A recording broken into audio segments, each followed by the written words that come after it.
The statement, "Jurisprudence is the science of first principles of civil law," was given by John Salmond.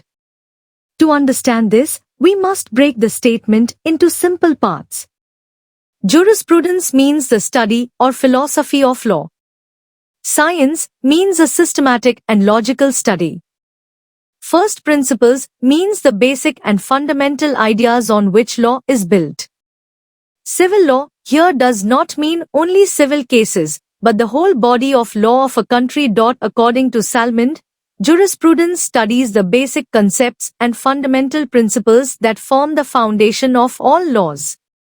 It does not focus on detailed rules of a particular law, but on general ideas like rights, duties, liability, ownership, possession, justice, and legal personality.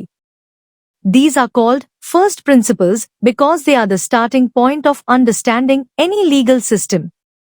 For example, before understanding contract law, we must understand what a right and duty mean. Salmond considered jurisprudence as a science because it organizes these basic principles in a clear and systematic way.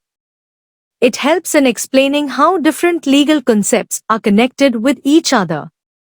It also helps judges and lawyers to interpret laws properly when there is confusion or gap in the law. A simple case study can help us understand this idea.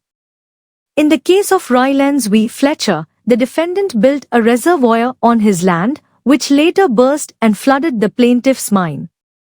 The court held the defendant strictly liable, even though there was no negligence.